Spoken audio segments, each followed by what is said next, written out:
qui ne peut pas rester assise trop longtemps. Donc vous allez le voir, ça va être une présentation atypique et je crois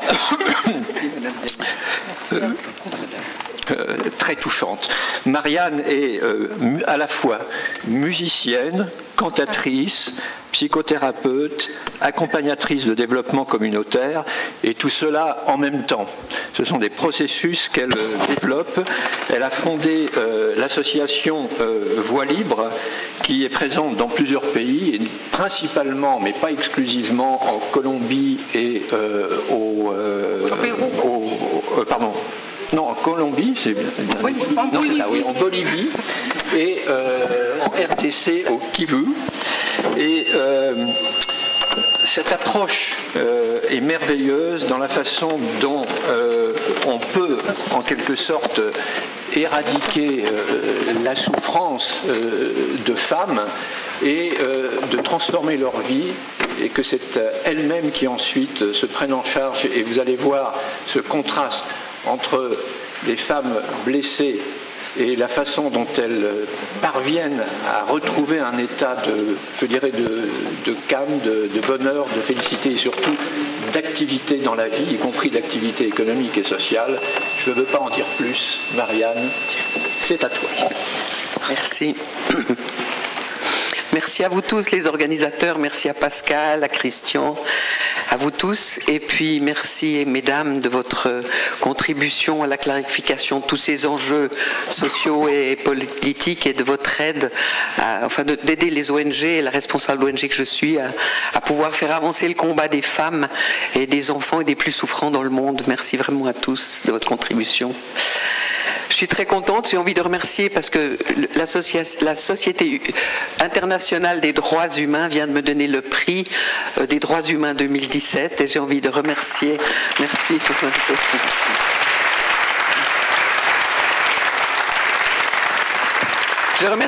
Je remercie du fond du cœur Michel Baumann, Marie-Claire et tout le comité qui a pris cette décision, qui va nous donner des ailes pour lutter à plus grande envergure et pour faire connaître tout le travail qu'on fait. Parce que les droits humains, c'est essentiel, j'y consacre ma vie depuis tout le temps. Et en fait, je travaille dans un endroit où les droits humains, enfin, je dirais que je lutte pour des droits humains qui ne sont pas écrits dans la Convention des droits humains. Je travaille avec des gens qui meurent au fond des mines. Je travaille en Bolivie je suis engagée depuis 25 ans, j'ai fondé Voix Libre, une espèce de nouveau modèle pour éradiquer la violence, la misère. Je travaille avec des gens qui étaient esclaves au fond des mines. On travaille depuis, on peut dire qu'on accomplit 14 des 17 objectifs de développement durable. Regardez les chiffres, donc on est devenu une énorme association. Pourquoi ? Parce qu'elle a été basée au départ sur les enfants qui souffrent énormément, les enfants qui sont dans les mines, les rues et les ordures, mais qui ont entraîné eux-mêmes les mamans à se mettre au travail. Parce que quand une mère voit que son enfant ne va pas mourir à 15 ans au fond des mines, quand elle voit que son enfant ne va pas mourir congelé au fond de la rue, ou ne va pas mourir intoxiqué au fond des ordures, alors les mères se lèvent. Et c'est ainsi qu'on a un mouvement. Hier, il y avait une marche de 40 000 femmes et hommes, d'ailleurs, en Bolivie, qui marchaient pour demander, pour dire stop à l'impunité des mauvais traitements. 70% des femmes sont maltraitées en Bolivie et 85% des enfants aussi.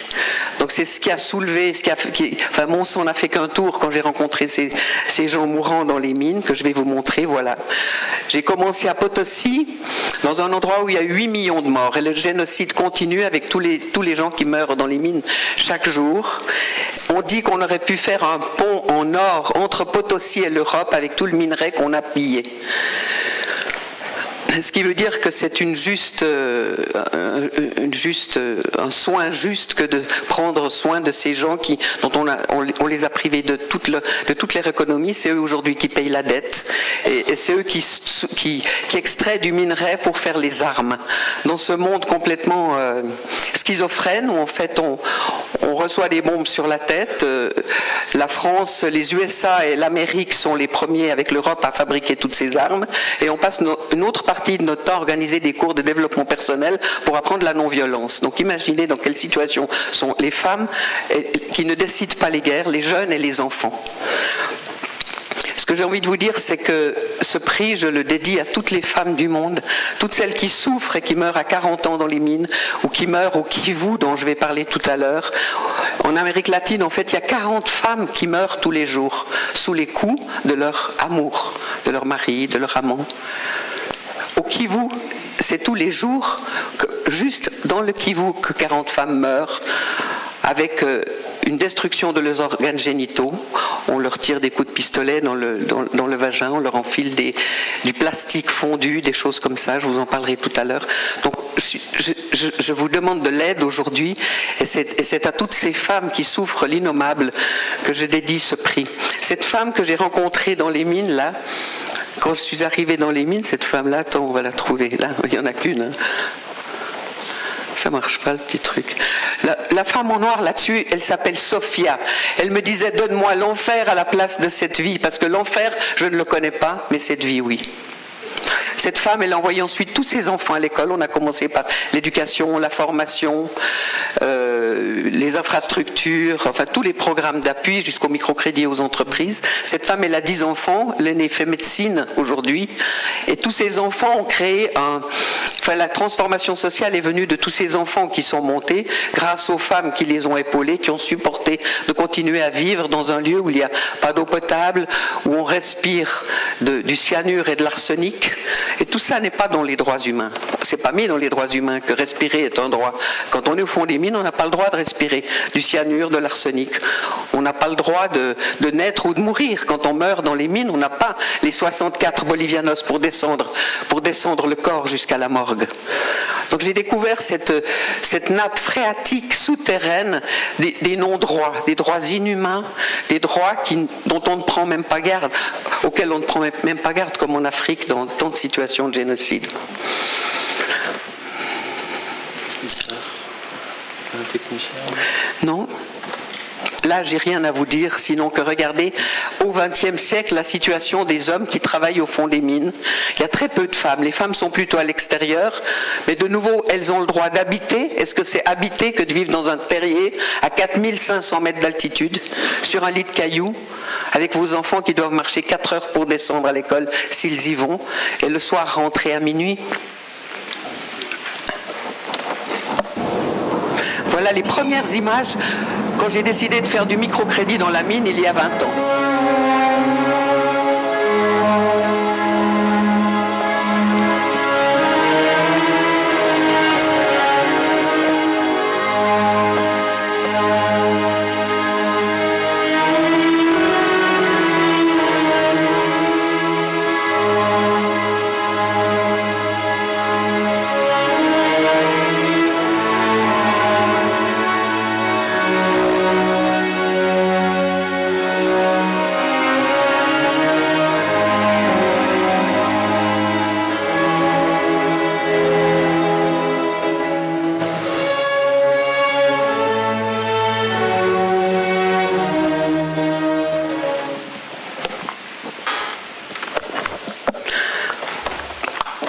Ces femmes-là sont devenues des leaders.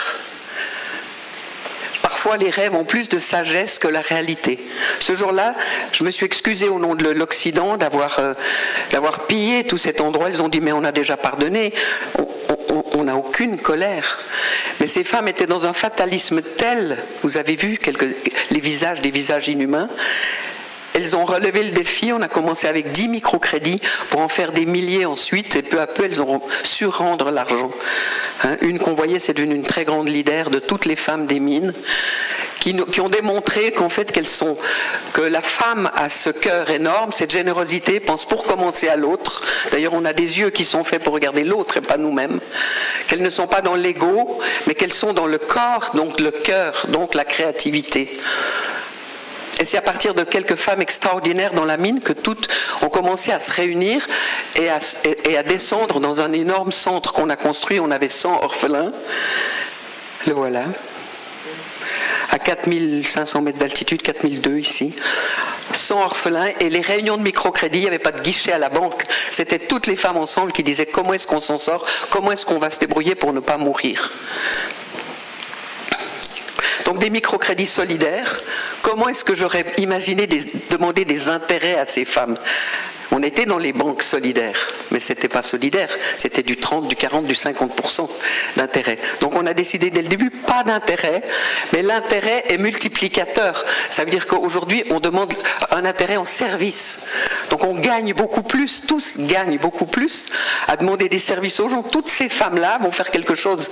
Elles s'occupent des orphelins, elles lavent les vêtements, elles construisent le dispensaire, elles vont chercher le bois pour faire des charpentes dans des serres qu'on va commencer à construire. Donc comment est-ce qu'on est parti de cette nature féminine qui s'est multipliée? On a la vie en nous. Qu'on ait fait ou pas des enfants, on sent qu'on est infini et que le monde nous appartient et qu'on peut tout donner. Et quand on donne tout, alors on reçoit tout. Et ça va très vite. La preuve, c'est qu'aujourd'hui, on a aidé 1 700 000 personnes qu'on ne sait plus comment arrêter ce mouvement, qu'on n'a pas envie d'arrêter d'ailleurs, mais parce que chacun, à chaque endroit, dès le début, avait le devoir de transmettre au suivant. Tu veux une bourse d'études? Très bien, mais tu en trouves 3 plus pauvres que toi au fond de la mine. Donc c'est les enfants qui ont fait le diagnostic, c'est les femmes qui ont fait le diagnostic de leur situation, et c'est ainsi que les pauvres sont spécialistes de leur misère. Ils n'ont pas besoin de nous autres expatriés. Il n'y a que des Boliviens qui dirigent 400 employés en Bolivie qui étaient les gamins du caniveau. Il fallait bien manger. Est-ce que c'est manger que de boire de l'eau contaminée de cyanure et d'arsenic et de manger du riz cassé de Chine dans le pays du quinoa qui est un des aliments les plus sains? Donc avec la mondialisation, c'est terrible, comme ils sont habillés chinois, ils mangent chinois, et là on a inventé des serres semi-souterraines, une clé qui peut être utile pour tous ceux qui travaillent dans des régions montagneuses. Imaginez qu'à 4500 mètres, on a creusé 2,50 m, on a mis de l'humus bio, on a mis une charpente en bois et puis un plastique transparent. Donc imaginez que le soleil est heureux à 180 degrés chaque jour de mettre de la chaleur dans cette mine. Il fait 30 degrés alors que dehors il fait moins 20. Et on a 4 récoltes par année. Et on a les plans si vous voulez. Ensuite, des microcrédits, les micro-entrepreneurs se sont réunis, ils ont fait des entreprises. Jusqu'à aujourd'hui, on a eu pratiquement une 50aine d'entreprises, même des fabriques de matelas au fond des ordures, des fabriques de chaussures dans les prisons. Parce que là, je vous parle que de rapidement, de deux, trois éléments, mais on a travaillé aussi dans les prisons avec les hommes, les femmes, et on a des prisons non violentes aujourd'hui avec beaucoup de nouvelles techniques. On a des containers qui arrivent chaque année avec leurs produits qui leur donnent de l'autonomie. Donc le défi, en réfléchissant pour vous, là, on s'est dit, en contact avec eux toute la journée, autonomie totale. Imaginez de travailler avec des esclaves, ils ont déjà 65% d'autonomie financière. Et on s'est dit, dans 5 ans, 6 ans, ça sera terminé, ils auront l'autonomie totale. Ça veut dire comment est-ce pour donner la confiance totale à ceux qui n'ont rien, parce qu'ils ont tout appris au fond du désert de la souffrance.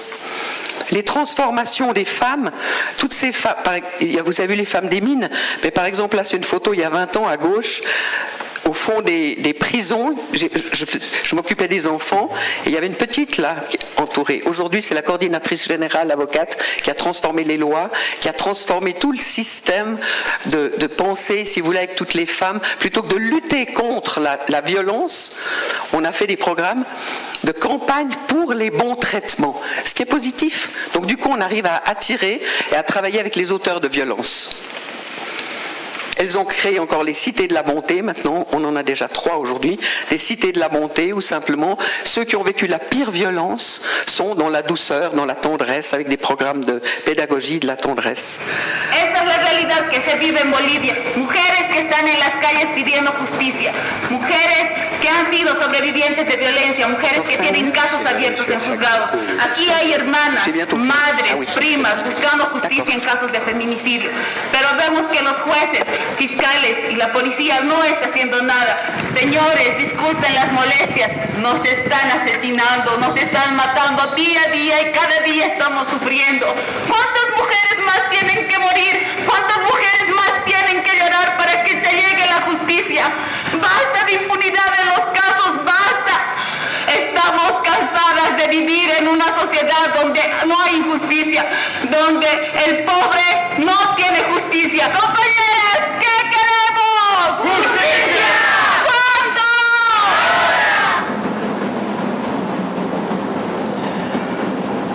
les femmes ont commencé à dénoncer, mais 99% des dénonciations ne sont pas écoutées, pas de réponse.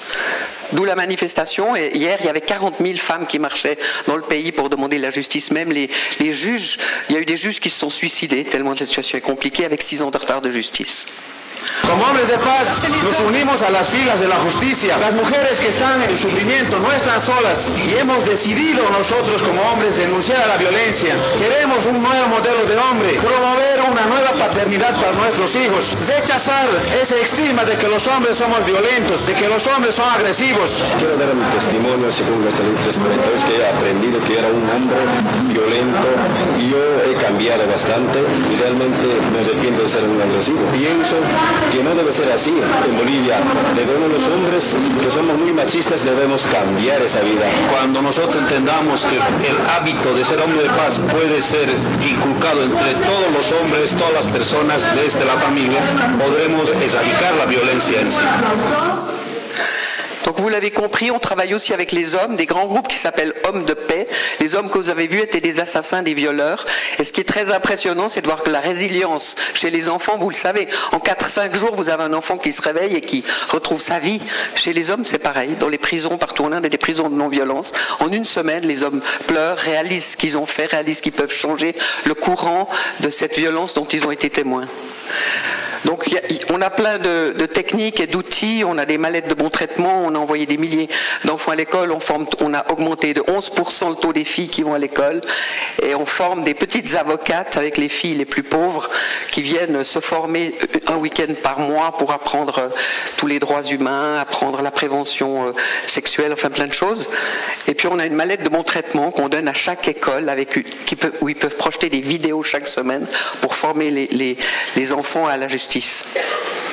Mais ce que j'ai envie de dire, tout ça a été possible parce qu'au lieu de regarder qu'à l'extérieur, on a regardé à l'intérieur et on a fait un vrai travail de transformation entre femmes, entre familles pauvres à l'intérieur. Comment valoriser notre expérience, comment voir qu'on est des êtres humains et qu'on peut créer cette force, qu'on peut réaliser un arbre de vie vivant jusqu'à une conscience élevée plutôt que de vivre sans conscience.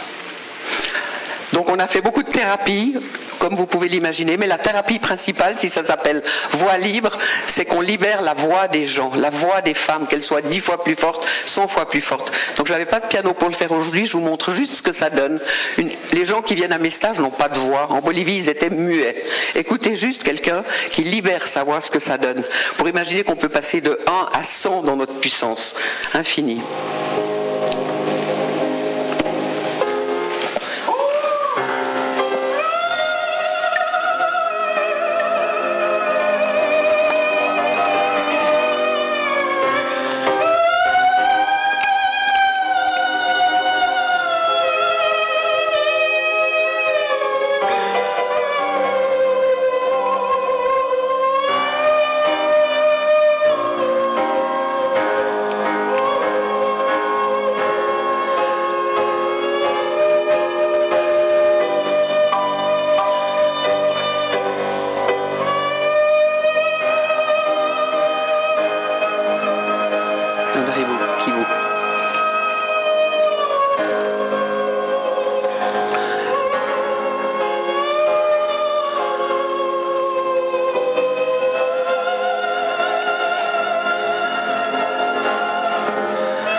C'est toutes les souffrances d'une vie qui peuvent sortir. Comment travailler avec des groupes de gens, comment travailler avec des milliers de pauvres qui ont vécu des traumatismes énormes. Si tout ça ne sort pas, par la parole, c'est toujours le même ronron.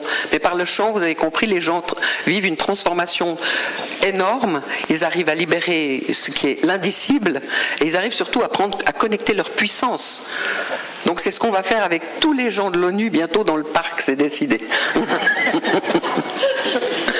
Voilà toutes les filles qu'on envoie à l'école. On voudrait envoyer 50 000 filles à l'école dans l'année qui vient. Et pour envoyer 50 000 filles en Bolivie, mais aussi au Kivu, c'est $1 million. Parce que seulement avec 20 francs, on arrive à donner un sac d'école avec tout le matériel, plus des livres. En Afrique, on est aussi au Kivu depuis 3 ans, on est de la situation Kivu, que vous connaissez ici, catastrophique, où les femmes sont armes de guerre. J'étais hier encore au téléphone avec le docteur Mukwege, qui est désespéré, il a parlé à l'ONU, il a parlé partout, il a mangé à la table de Obama, et il fait 12 opérations par jour en moyenne, il est exténué, et il a besoin d'aide. Donc si aujourd'hui j'ai la chance d'être avec vous, c'est que je voudrais qu'avec la Société internationale des droits humains, avec tous ceux qui veulent ici, nous aider à dénoncer cette situation à La Haye, parce que vous allez l'entendre, c'est simplement écoutez un témoignage d'une femme. Bernadette, c'était ilikuwa mu 2006, tuliendaga Bunyakiri kukimbia vita, tukafika kule wakatukamata mwabiskadi. Ilikuwa mie na bwanangu na watoto 6.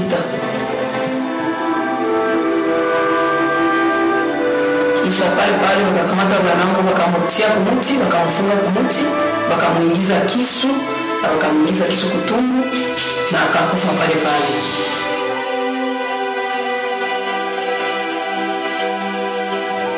Nasiye banamuke wakatukamata, wakatuweka kupori, wakaua garso yangu 3, watoto 3 pale walikuwa wajeni garso wakubwa.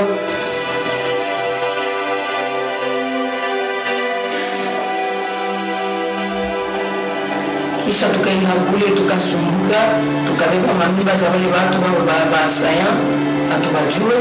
Tulifanya miezi 6 kule kupuri.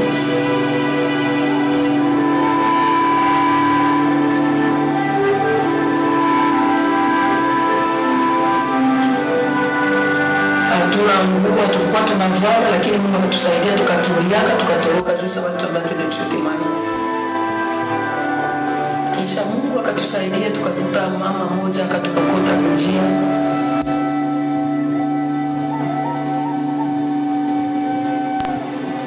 Akasema kwa mama mwenye kunasaidia watu, twende tuangalie kama tukupata hata magonjwa ya ukimwi, tulikuwa tunateseka sana. Akatufanya depistage.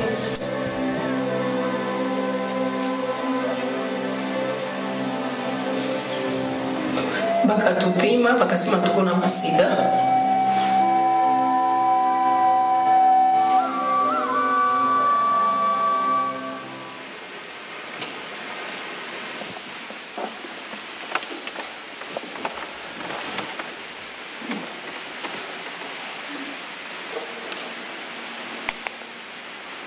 Ne quittez pas ce que vous sentez dans votre cœur maintenant. C'est nos sœurs, elles ont besoin de nous. Voilà comment elles étaient, toutes ces femmes, vous avez vu, au début et après. Depuis 3 ans, on donne des microcrédits et on envoie des enfants à l'école. Quand on a été violé 17 fois comme cette femme, jeté contre un arbre, qu'on a perdu un œil et qu'on a tous les organes génitaux qui ont été détruits, plus qu'un trou.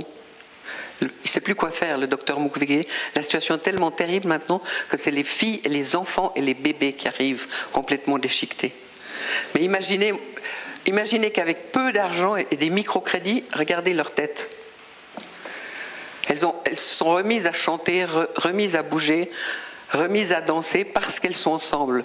Parce que la résilience est communautaire. Dès qu'on n'est plus seul, on peut de nouveau vivre. Il ne s'agit pas d'un vivre ensemble, il s'agit d'un être ensemble, même à l'autre bout du monde.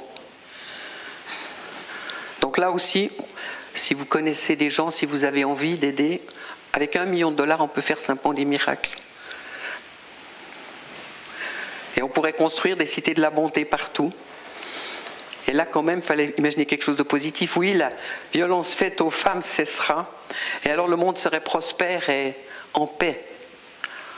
En fait, je me dis, si les cellules grises étaient roses, peut-être que le monde serait moins noir, non?